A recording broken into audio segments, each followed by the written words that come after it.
What's up, guys? Welcome to Talking Pigskin Week 7 edition. Last week I went 3-2 with my picks. Seems like it's been a trend the last few weeks that I've been going 3-2. But overall in the season I'm 18-12, so I feel good about that. My upset of the week last week was the LA Chargers, and they ended up getting shellacked by the Baltimore Ravens. But you know, it happens. These are the things that happen in the NFL every year. And just when you thought the Chargers were turning it around, you know, they quickly remind you that, hey, they're not fully off from what they once were. So it is what it is. All the games were good last week, especially Jets being on bye week. It was very relaxing to watch football and not have to worry about and not stress about something that I'm in no control of. But, you know, with that being said, let's jump into Week 7 picks. And the first game we're going to talk about is the Kansas City Chiefs traveling to Tennessee to take on the Titans, who just come off a huge victory over the Buffalo Bills. Still don't understand what Sean McDermott and Josh Allen was thinking on that fourth down play, but hey, good for Titans for winning that game. Derrick Henry, who's been an absolute beast this year. I've seen a stat somewhere where Nick Chubb, who is the second leading rusher in the NFL right now, he is so far behind from the leading rusher Derrick Henry that he's more closer to the 27th ranked running back so far right now, which is insane. But you know, good for Derrick Henry, good for Ryan Tannehill for getting that offense rolling. In comes Patrick Mahomes, who did throw for almost 400 yards last week, but it didn't. There were times the Chiefs' offense looked shaky, but I hope they're able to turn it around, especially with that defense, who haven't been playing well at all this year. Maybe Steve Spagnuolo can turn that team around. So I still have the Chiefs over Titans, but I think this will be a very good game.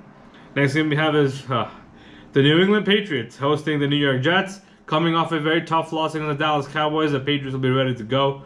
Mac Jones played well last week. You know, Bill Belichick getting a second look at Zach Wilson. I'm going to predict he's not going to throw 4 interceptions. I mean, goddamn, that was week 2, and he has seen a lot more defensive looks from other teams, and he has seen other stuff as well that the teams threw at him. So I expect him to play better. Corey Davis came out and said the team seems energized after the bye week. We'll see about that. Defense has been playing solid. I know CJ Mosley hurt his hamstring, but I hope he will still play on Sunday. I believe Marcus May will be back. Despite, you know, me telling you all these players are coming back, I'm not going to pick the Jets to win at Foxborough. We haven't done that in a very long time, and I don't see that changing this Sunday. What I do hope is for the Jets to play significantly better and keep this game competitive, as New England currently is favored by 7. Moving on to the next game, we have the Baltimore Ravens taking on the Cincinnati Bengals. This is for the AFC North. Over the years, it used to be Baltimore and Pittsburgh dueling in every season to see who the division winner is going to be. But now the Bengals with Joe Burrow have a lot to say. Out of nowhere, Jamar Chase and Joe Burrow are putting the league on notice. Their connection has been amazing. Their offense has been clicking on all cylinders. Even Joe Mixon, who hasn't been playing good the last few seasons, all of a sudden he's a much better running back this year. So good for them. The Bengals defense is not terrible. But the Baltimore Ravens, what can I say? Lamar Jackson's on another level right now. Losing in week 1 against the Raiders, they've won 5 straight, and I'm pretty sure they're going to continue doing that. And I think going to Cincinnati and taking care of the Bengals will be a pretty easy task for them to do, just because they're just on a different level right now.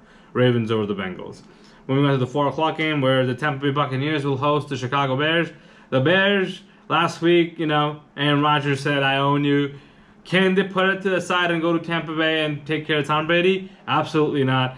Justin Fields, he's such a raw talent, but he's a rookie quarterback, and you're a rookie quarterback going against Tom Brady, it's just not going to end well for you. So there's no need for me to sit here and tell you how the Bears are going to keep this game close, because Tampa Bay is on another level, and they're going to continue to beat teams handily. And I believe Tom Brady will throw for another 400 yards against this defense, even though they're solid. But I just think Tom Brady and Mike Evans and Gronk is going to be back. It's going to be just too much for the Bears to handle. Got the Bucs over the Bears. The last game I'm going to preview is the Indianapolis Colts at San Francisco. Now, Jimmy Garoppolo, I'm not sure if he's starting. I'm definitely know Trey Lance is not starting. So whoever is going to be at quarterback is going to be pretty questionable. If Jimmy G comes back, he'll be playing hurt. And if a third-string quarterback starts, and I don't know how good he can be. So in comes the Colts team, who beat up on the Texans last week, who also had a very good game against the Ravens a couple of weeks ago on Monday night and just blew the lead. Carson Wentz and company have been playing better. And I believe that running game with Jonathan Taylor is finally waking up. It's exactly what the Colts need to do. Offensive line has been playing all right, and the defense with Darius Leonard and company, they have been solid as well. So we'll see what happens, but I believe going to San Francisco with a depleted Niners team, the Colts can win on the road. My lock of the week this week is the Green Bay Packers over the Washington football team. I'm not sure what's going on with Taylor Heinicke and company. They looked promising in the beginning, and it just fell off after that. But that's why I'm not going to go against the bad man Aaron Rodgers himself. And my upset of the week, with all the Tua Tagovailoa banter going on in Miami, I believe the Miami Dolphins are going to take care of the Atlanta Falcons, who's coming off a bye week. Tua played well last week. He needs to silence all the Deshaun Watson talk if he wants to stay with the team. He needs to go out there and take care of the Falcons. So that's my upset of the week. So there you have it. I got the Chiefs, the Patriots, the Ravens, the Buccaneers, and the Colts this week. Let me know what you guys think of these picks. Like, comment, subscribe. As always, follow me on Instagram and Twitter at Talking Pigskin. I'll see you guys next week. Good night.